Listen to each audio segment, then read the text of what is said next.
Hello and congratulations on getting access to this video course on how to optimize your videos before making your YouTube videos live. So this is video number 1, which is the introduction to YouTube search engine optimization. So I want to first start out by saying the goal is to focus on doing the right amount of keyword research and video file automation before actually uploading any of it to YouTube.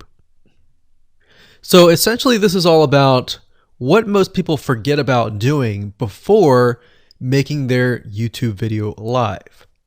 Because if you think about it, most people think about, okay, what do I do after I upload this video? They don't really think about what they have to do before making it live. So this is not about what you can do afterwards, as that is a totally different focus, but rather before. So besides simple optimization, you really need to know that YouTube ranks the videos that people watch the longest. Meaning, let's say for example that we have a 10-minute video. YouTube looks at that video. They look, yes, at the likes, dislikes, and comments, but they also look at, okay, do people actually watch most of this video? And based on, let's say, 1,000 views, how many of those 1,000 views actually watched either 50% or 100%, or how many minutes total? 1,000 times how many minutes was watched. So they really look at how long people watch the videos as a whole. Meaning the more viewers and the longer that they watch, that will get you ranked up further and further up. So instead of focusing on, spammy tactics, tons of backlinks, and all of that, our goal here is to really focus on the user experience. So what I want to do now is give you a quick overview of what's inside this video course. This is, of course, video number 1.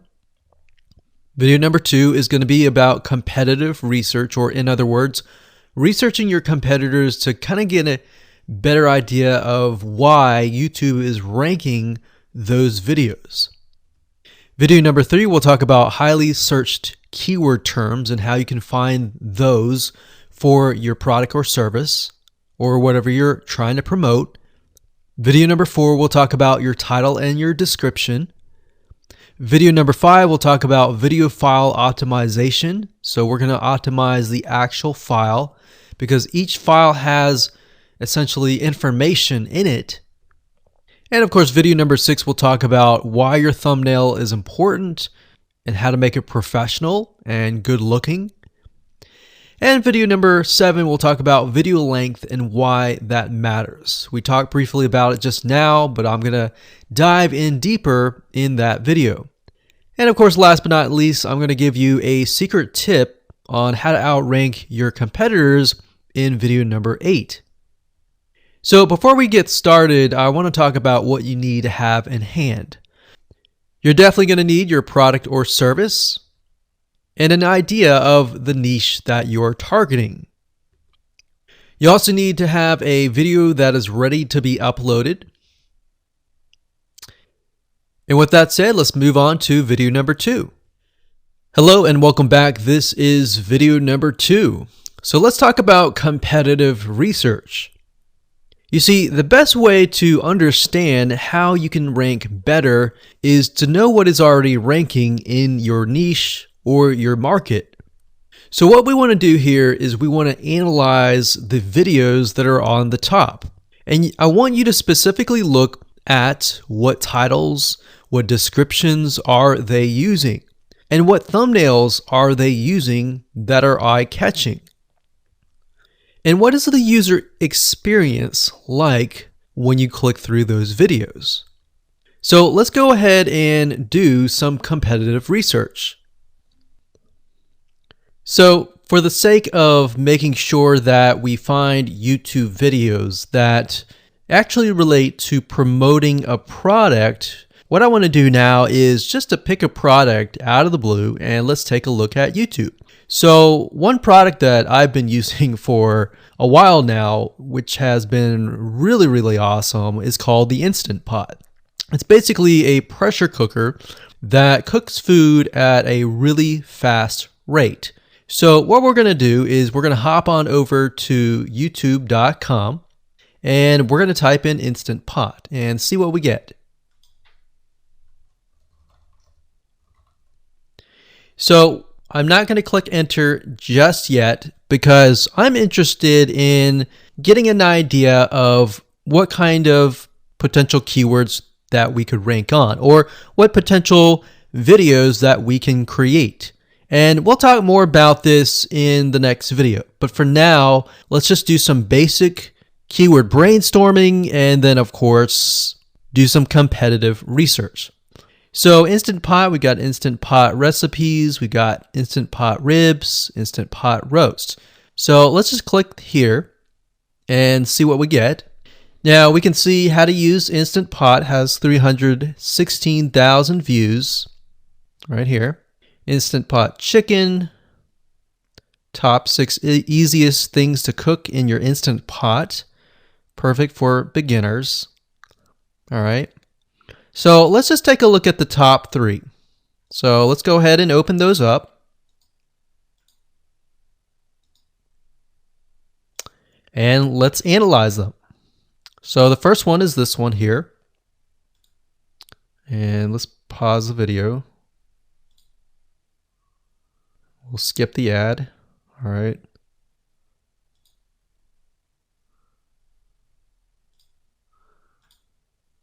Okay, so how to use the Instant Pot 101 for beginners. So if we think about the type of audience that the Instant Pot attracts, it attracts somebody who has a busy life, who may be a beginner at cooking and just wants a quick and easy meal done fast. So we can see that. So one thing that I like to do is I like to copy the titles to Notepad. Just kind of get an idea of what we're dealing with. So that's the title. Looks like she's promoting an Amazon affiliate link.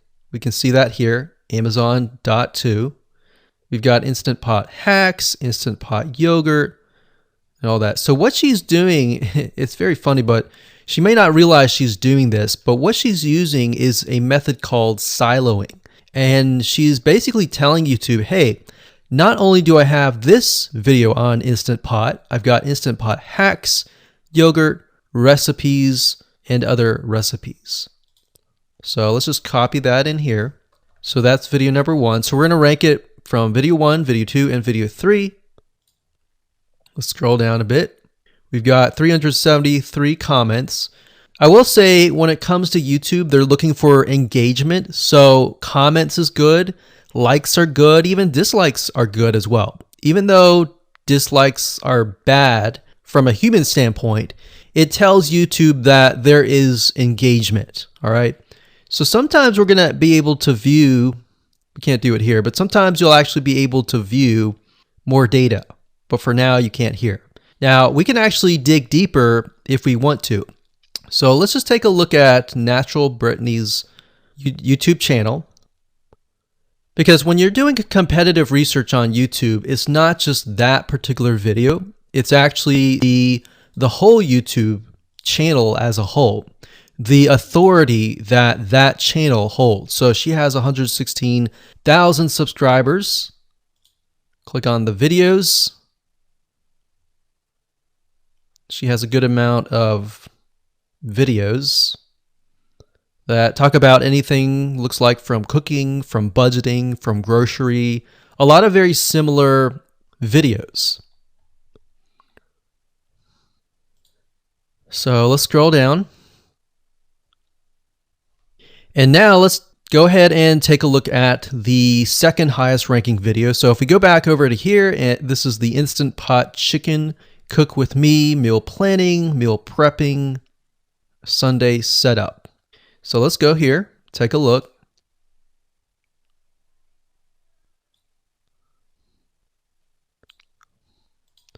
Okay, Let's see here.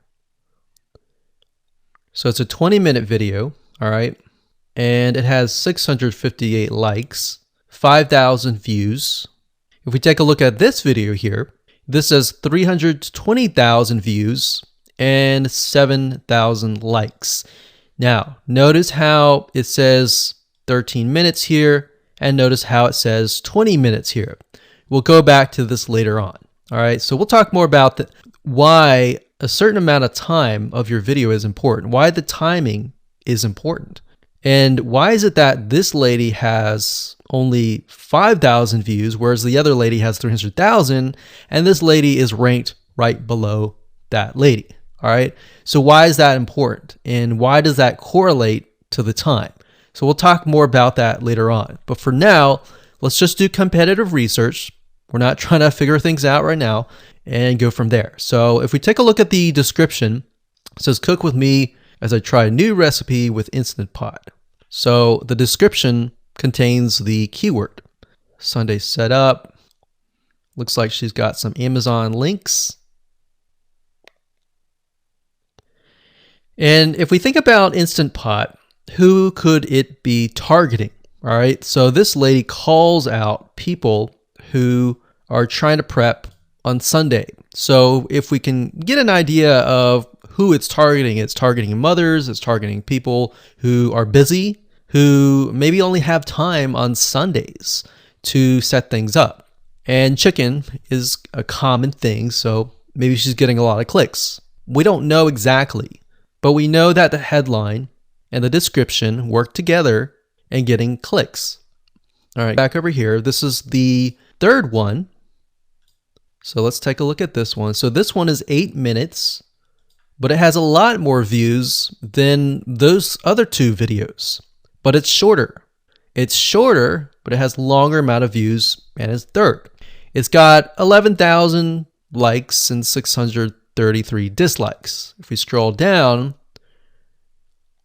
we can see that it has more comments than the first one. So why is it that the first one is number one and this one is the third one and it has more views and more comments? Well, we don't know exactly why, but I have a hunch as to why that is, which we'll talk more about ranking and what Google and YouTube is looking for later down the road. So that's that. Let's just copy that title. And I'm going to go ahead and pause this video and we'll copy and paste that information to the notepad. Okay, so I went ahead and copy and paste the information. So this is video 1, this is video 2, and this is video 3 down below. So let me make this bigger. So we have this information. So as we're kind of analyzing the competitor, we want to save this for later, but can you kind of see a similarity here? So this is calling out the target audience. This is calling out the people who are busy essentially. And top 6 ways, top X ways, top certain number ways is always a good title. So perfect for beginners. So if you can imagine, we already see that this title has beginners. This one's calling out perfect for beginners. And this one essentially is calling out people who are busy. So it's a target audience. So that's key. So having this in hand gives you a better idea on what potential titles and descriptions that you can have. Now, you can do some deeper dive competitive research using specific tools. And one specific tool is called Social Blade.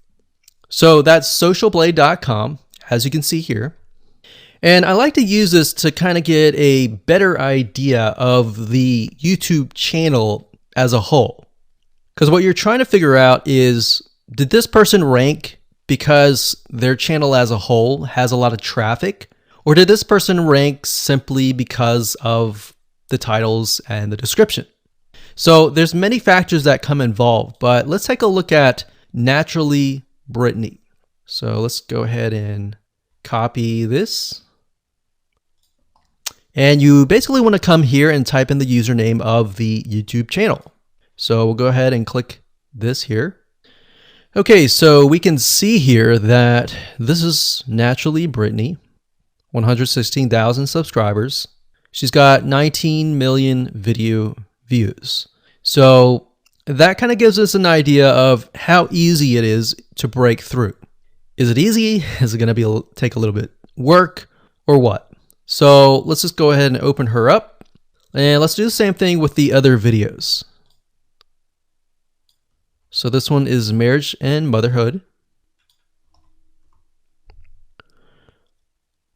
We got that here. So she has 7 million video views. So it's about half of what we saw earlier. And this one is called Six Sisters Stuff.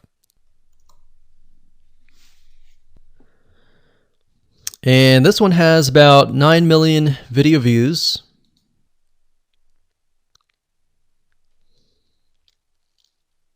So right off the bat, we can see that if we were to rank on the keyword Instant Pot, it's going to take a lot to break through. But the way we can break through is by using essentially subcategories of that keyword. So Instant Pot recipes or Instant Pot chicken recipe, stuff like that. So we can see that each one of these has about 100 to 200,000 subscribers.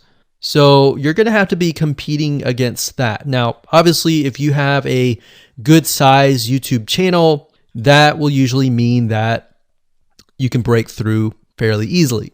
But if you're just starting out, then breaking through on that keyword is going to be a little bit more difficult. So the next question is, what keywords should you use? And we'll discuss that in the next video. Hello and welcome to video number 3. Let's talk about highly searched keyword terms and how you can figure out what your main keyword is going to be, what your sub keywords are going to be. So one mistake that we see that many YouTubers make is simply making their own title and description. I mean, it's natural, right?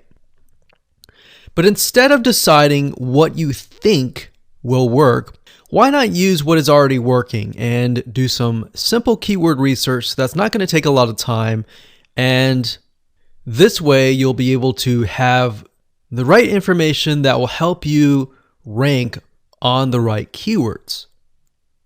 Now the big question is, well, how do I find these keywords?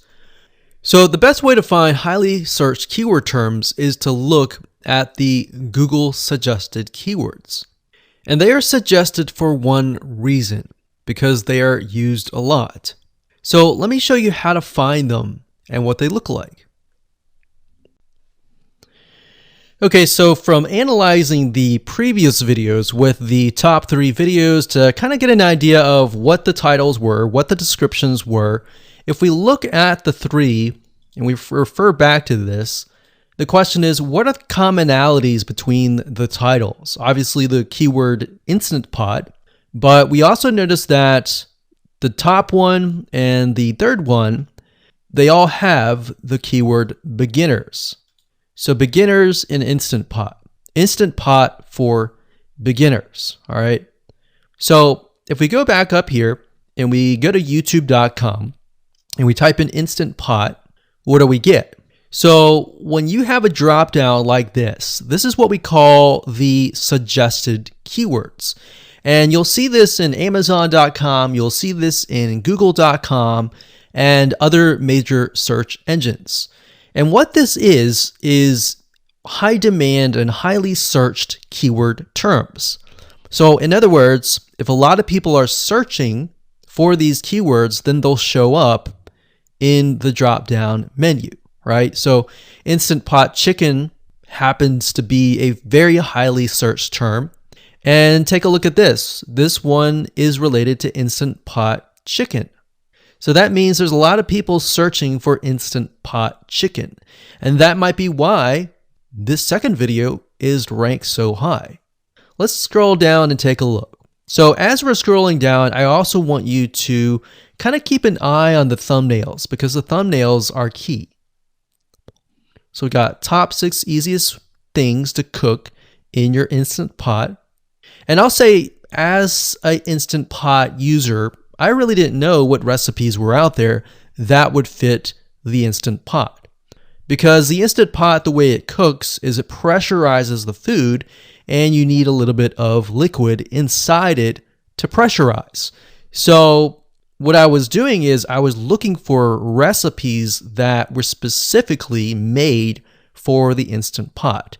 So a lot of these people that are coming here, they don't know. They're just looking for recipes. So the 30 Instant Pot recipes gives people an idea. Oh, okay, I've got 30 recipes that I can pick and choose from. So if you scroll down, it says Instant Pot Ultra. All right. So if we go back here, so Instant Pot Chicken is definitely a top one. Instant Pot Spaghetti, how to use an Instant Pot. Instant Pot Cheesecake, Yogurt, Pho, Beef Stew, Whole Chicken, Rice, and Instant Pot Roast. So these are highly searched keywords. Now let's hop over to Google and see what we get. Do we get the same thing? Do we get something different? So if you go to Google and you type in the same thing, Instant Pot, we can see that we've got Instant Pot recipes, Instant Pot chicken. So notice that the chicken and the roast beef or the pot roast seem to appear both in Google and in YouTube. So whenever you see that, that's a good sign, because you got to understand people searching in YouTube are very different than people searching in Google. They don't show the exact same thing. But if they do, that gives you an idea that if you rank on that term, that you will be able to get traffic from Google and YouTube. Okay, so let's go back here. So Instant Pot Chicken. So let's just do a search and see what we get. So another place to find the Google suggested keyword terms is to scroll all the way down to the bottom. So there we go. So Instant Pot recipe. Now these are specifics, all right? These are searches related to Instant Pot. So people are looking to buy Instant Pot Amazon. So let's just type in Instant Pot Chicken and see what else we get. So if you notice, when we type Instant Pot Chicken, it gives you a more detailed view of the other keywords that are related. So for example, Instant Pot Chicken recipes, chicken rice, chicken noodle soup, chicken thighs, chicken bog, chicken breast recipes, chicken wings, and chicken and dumplings. So let's go over here and see what we get. So Instant Pot Chicken recipe, wings, noodle, biryani, thighs. So a lot of these are actually appearing that are the same. Okay, so moving on here, we've got Instant Pot Chicken. Now let's take a look at what we have here. So what I would do is I would do the same thing, the competitive research. Now, if you notice here, the Six Sisters stuff, it's a different video, but it's a similar video. Now this video is different. This lady is the same. And that's another thing. So if you rank high on the main keyword, then you could potentially rank on the other smaller keywords as well. So that gives you an idea that of what content to create and what keywords to target. So we could potentially make it about Instant Pot Chicken. And what I would do is go back here. Let's say we want to title it the Instant Pot Chicken. What I would do is I would scroll here and take a look at questions people are asking. So how do I cook chicken and potatoes in Instant Pot? How long does it take to cook chicken pot, Instant Pot? We scroll down, and what I would do is grab these keywords. So I would grab these keywords.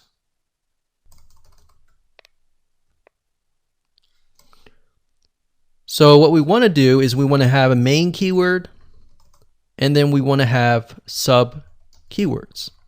So the main keyword here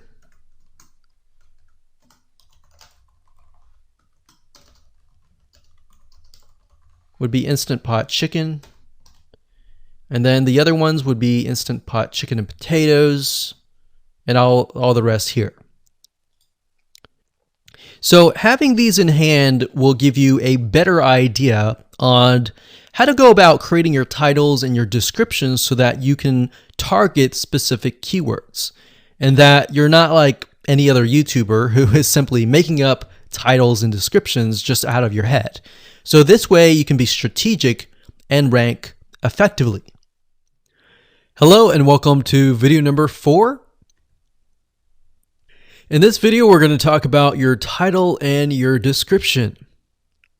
So let's take what you have gathered in the previous video and let me show you how to properly create your titles and descriptions.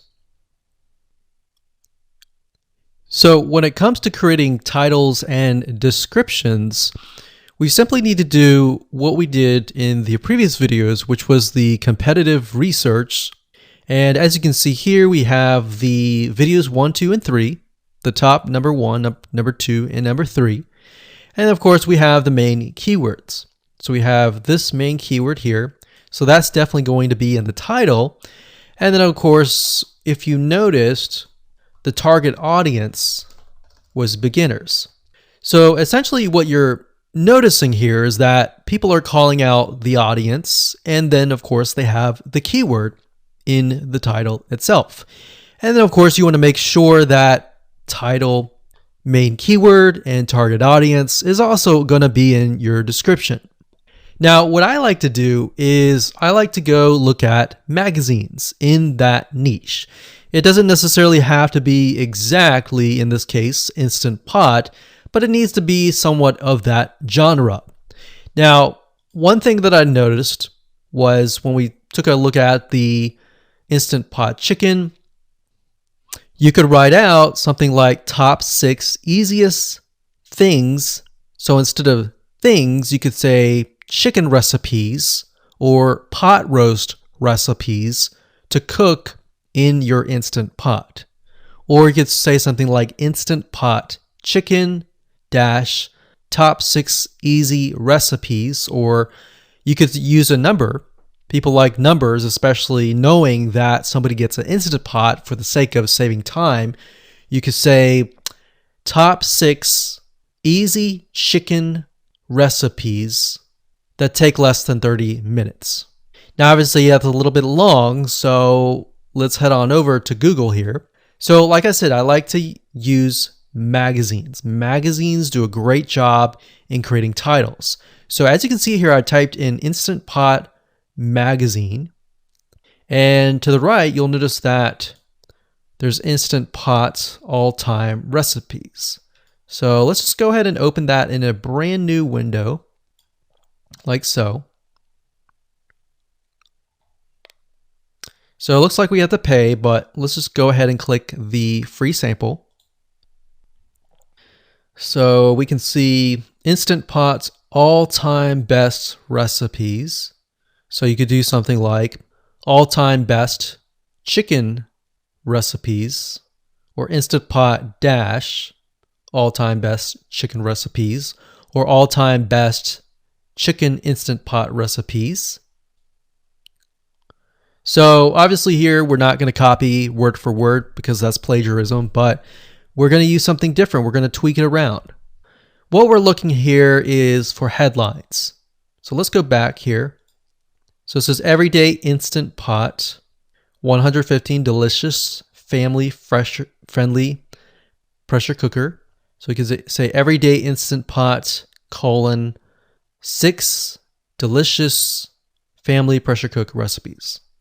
So everyday Instant Pot chicken, as long as the word Instant Pot chicken is in there. So we got 66 Instant Pot recipes that put your pressure cooker to work. So we could say something like 6 Instant Pot chicken recipes that take less than 15 minutes. And yes, believe it or not, Instant Pot can literally cook something like a pot roast within less than an hour, or sometimes half an hour. Because it's a pressure cooker, it cooks a lot faster. So that's what I like to do, is I like to take a look at magazines. So it doesn't necessarily have to be Instant Pot in this example. It can be another food magazine. So essentially that's how to create the titles. As far as the description goes, if you take a look at what they've written here, the first one that's ranking really well, as you can see here, we've got Instant Pot 101 for beginners. So you'll notice that they are trying to target the keyword Instant Pot 101 for beginners. So they've stated that in the title, and they've also put it in the description. So it says everything you need to know about how to use the Instant Pot in a beginner Instant Pot recipe. So notice that they use the keyword beginner Instant Pot twice. And then of course they got Instant Pot hacks, Instant Pot yogurt. And what they're essentially doing here is they're linking to other related videos. Now, Google's smart enough and YouTube's smart enough to have an algorithm to read the description and think, okay, they've got other videos that they've created that are related to Instant Pot. This video must be good, or this channel must have a lot of relevant information. So we're going to rank it a little bit higher because it's going to give people what they want to see. So now we look down here, it says Instant Pot Chicken. So this is the lady who is ranking really high on Instant Pot, but also Instant Pot Chicken. So it says cook with me as I try a new recipe with my Instant Pot. So we can see the keyword Instant Pot here. And as you can see, the description is really written for the user, but it contains the keywords that are necessary. So you don't need to write something like Instant Pot Chicken or something that's just a bunch of garbled information.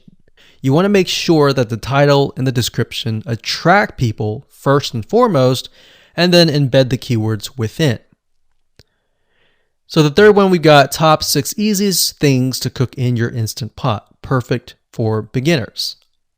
So it says, today I'm sharing with you the 6 easiest things to cook in your Instant Pot. So you can see here, the title is here, but the title is also in the description.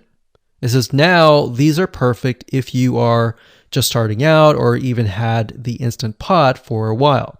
So you can see the keywords that are embedded, but it's really written for the user. And that's the way it should be, because the title and the description will actually show up in the YouTube search engine, as you can see here. So we've got the title, we've got the description. So we want to make sure that the first sentence in your description is catchy as well. Hello and welcome to video number 5. Let's talk about video file optimization. Did you know that all files contain data that tells YouTube what your video could be about? Let me show you.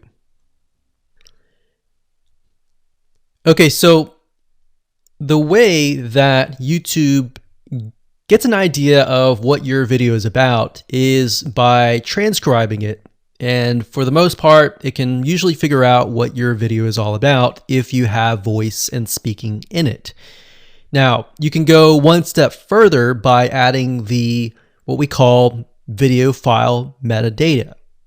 It's very similar to a website metadata. So for example, if you right click on any website and you click on View Page Source, up at the top, you're going to see a lot of what we call metadata.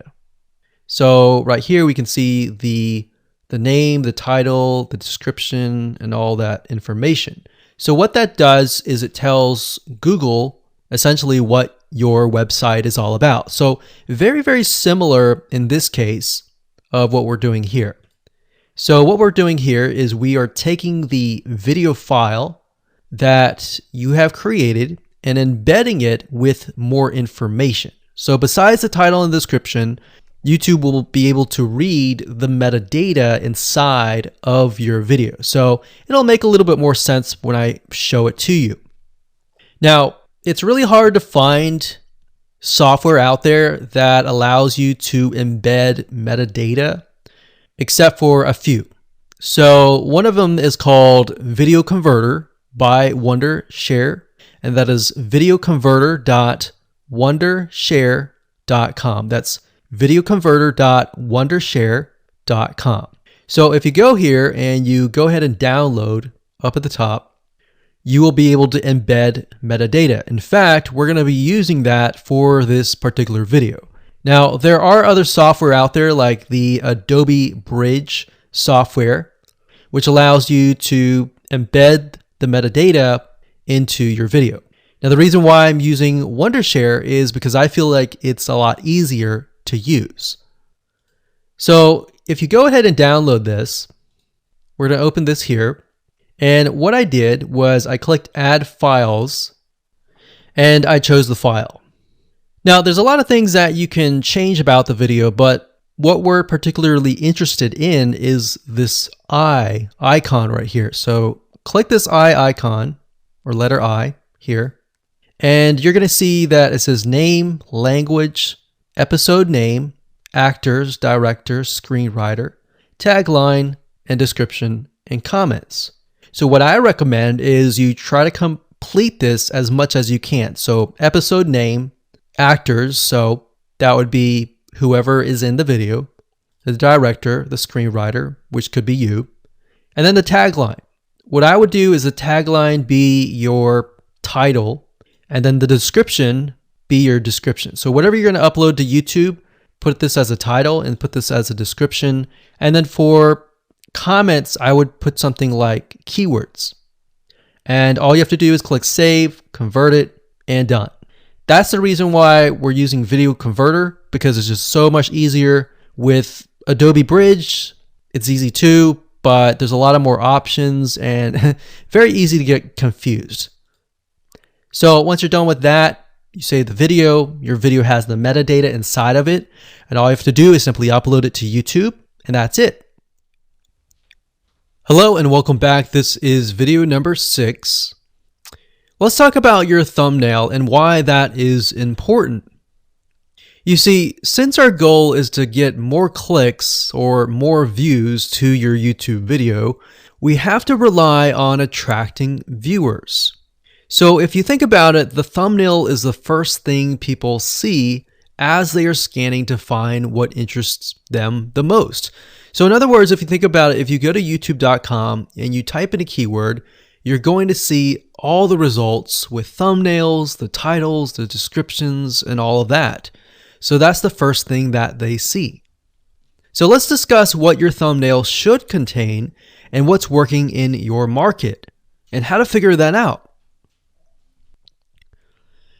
So when it comes to having a thumbnail, you want to make sure that it is eye-catching, meaning it shows somebody what they want. So if Instant Pot Chicken is your main keyword, you want to make sure that your thumbnail has something in it that entices them. So it's good to have the keyword or the title in it. So you can see right now the way YouTube works is they have an initial title or an initial thumbnail, and then after that you can see motion. So if I put my mouse over it, you can actually see part of the video, which makes it a lot more engaging.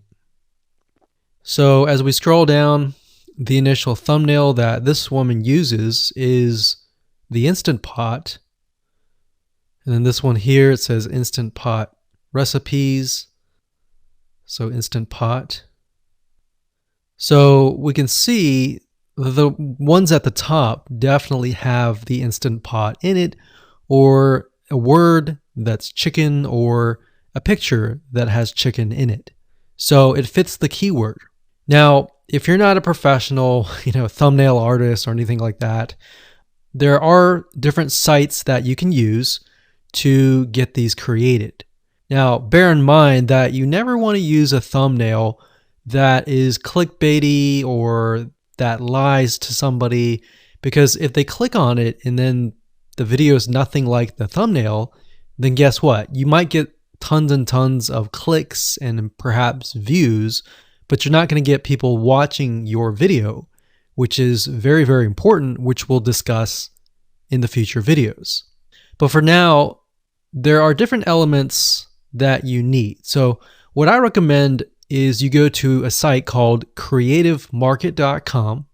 That's creativemarket.com. There are other sites like graphicriver.net, but over time we've realized Creative Market has a lot of really good designs. So what we can do here is in the search box, we're going to type in YouTube thumbnail.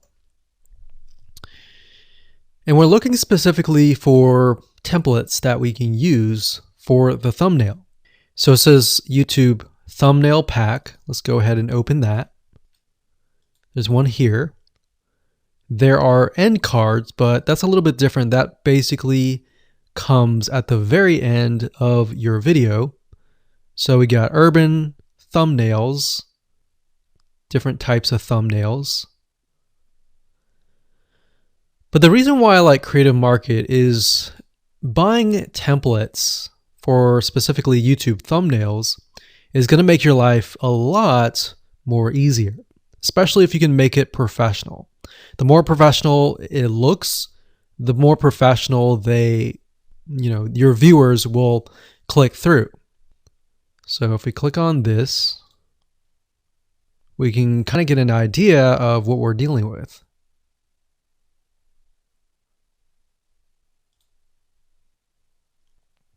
And here's more thumbnails here as well. Now, over time, we've realized with YouTube thumbnails, more and more designs are becoming minimalistic, meaning it's not too fancy, but it's got just enough information to tell the person what it is all about. So it could have text, it could have pictures, but you really need to know what your YouTube video is about before you can create your thumbnail. In fact, I recommend that you create your YouTube video first and then you create your thumbnail so that you can make sure that you attract the right person. Now, what we found a little bit of a technique is to create a thumbnail that is related to essentially the end, meaning if you're creating an Instant Pot chicken recipe, you might want to show the chicken already cooked. So essentially what people get if they click through. So that way people think, oh, okay, this looks really nice. I'm going to click through.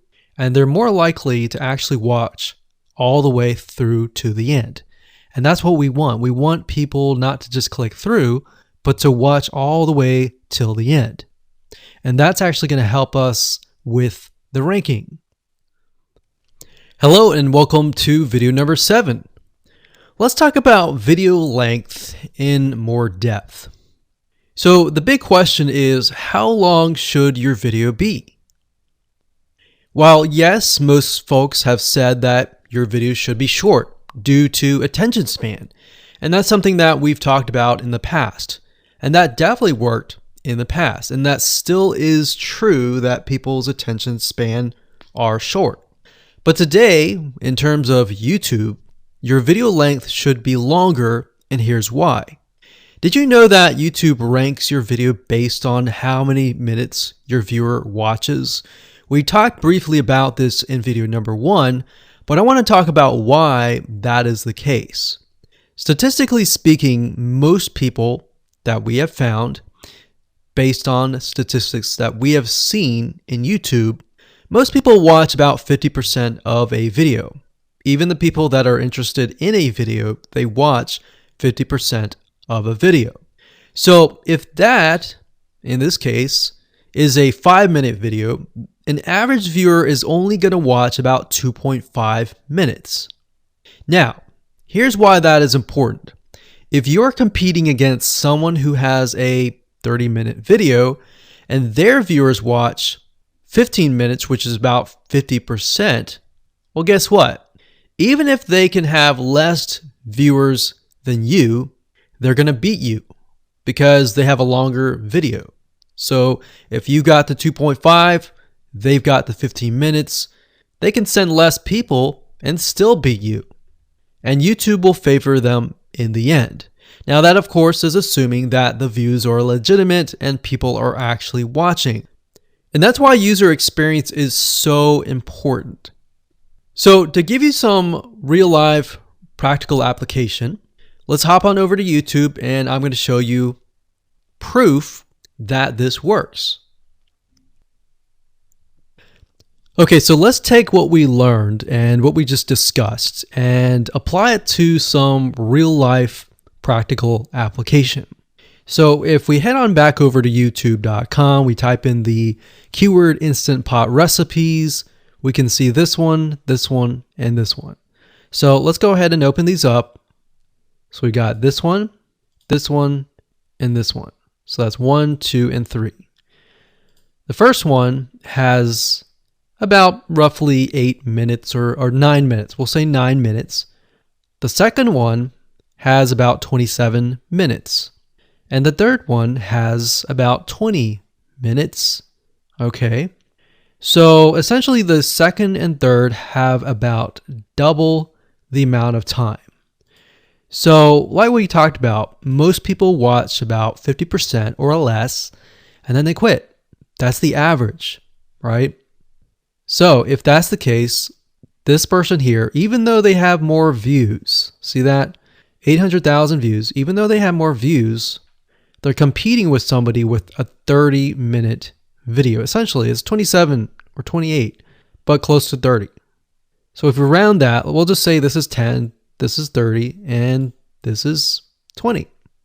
All right, so let's keep it at even numbers. So if that's the case, there's 4 minutes here, 15 minutes here, and 10 minutes here. So this means that the person with the less amount of minutes, they're going to need a lot more views and a lot more people watching it.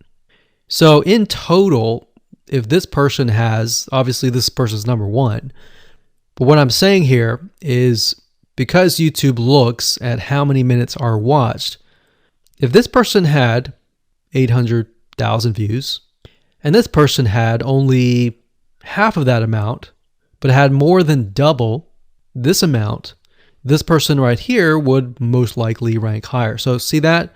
Only 100,000 views, 15 minutes. This one here, 20 minutes, only 6,000 views. So you might ask, well, shouldn't this be maybe number one? Not necessarily. If we really look at it, so we've got 800 times 4 minutes, and that's not going to be exact. I mean, we could even take 500. And this is definitely going to be number one. And this is definitely going to be number two based on the information. But this person, because they have a long enough video, even though they have less amount of views, they're still able to rank pretty high. So this is based on one of our YouTube channels, which has over 9 million of minutes watched. And based on that, that's what we've seen. Now, there's other factors like likes, dislikes, comments, and other things like that, titles and descriptions. But that's a big, huge ranking factor because it legitimately tells Google and YouTube, hey, this YouTube video is legit. Not only people are clicking on it, they're actually viewing it. And they're viewing at least about 50% on average. So that's why the video length is important. Now, you don't want to make a long video just to make a long video. You might want to make a video that has really good content. And that's the goal. It's not based on spammy backlinks or anything like that. It's based on providing real value. Hello and welcome to video number 8. So just want to say congratulations on reaching the end of this video course. We're going to talk about a secret tip that you can use to outrank your competitors. So we briefly talked about why having a longer video was important, right? So one secret tip that we can give you is that what we have found that works is the following. Longer videos in the sense of live streams, which means you get on YouTube and you talk to people live. You have webinar replays and videos where people expect them to be longer. So in other words, people are expecting these to be longer. If you make a normal video that people expect to be 5 minutes and you make it an hour, then you're not really going to hit that 50%. But when you have a live stream or a webinar replay, usually people typically expect it to be at least 1 hour. So because people expect it to be 1 hour or longer, they expect to take time out of their busy schedule to actually watch your longer video. And what we found is these work really well compared to the average video. So let's discuss what you need to do in terms of software or even web applications that you need to create live streams and webinar replays. So in order to create a YouTube live stream, you're going to need to have a broadcasting software. There are many. You can go to YouTube and type in live stream, how to set it up, and there's a lot of videos on that. But this is one particular one that we have used and that has worked really, really well for us. It's called Open Broadcaster Software, and it's free, best of all. And that is located at obsproject.com. So as you can see here, there is versions for Windows, Mac, and Linux. So it's simply as easy as downloading and you can start streaming. So the reason why you need this software is basically what it does is it connects to the YouTube live stream system. And when you're ready, you click record and you're good to go. Now, I'm not going to go in depth on how to use this product just simply because there are so many different options and so many different ways of using it. Now, like I said, the tip is when outranking your competitors to have longer views.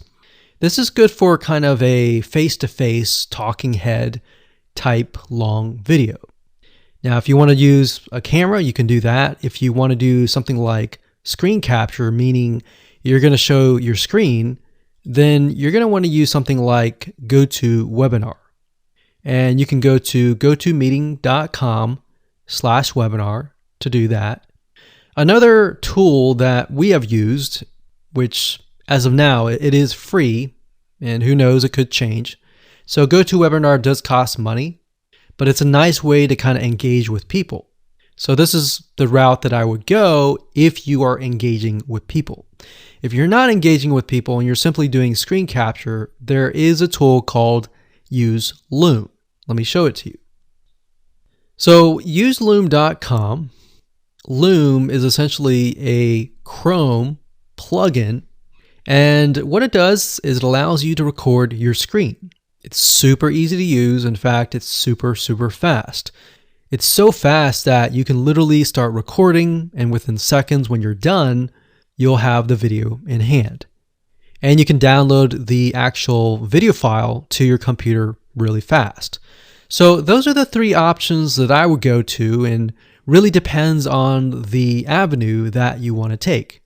So like I said, create a longer video, but just don't create any content. Make sure that the content is valuable, because you want to make sure that people watch all the way through, or if not, watch at least 50%.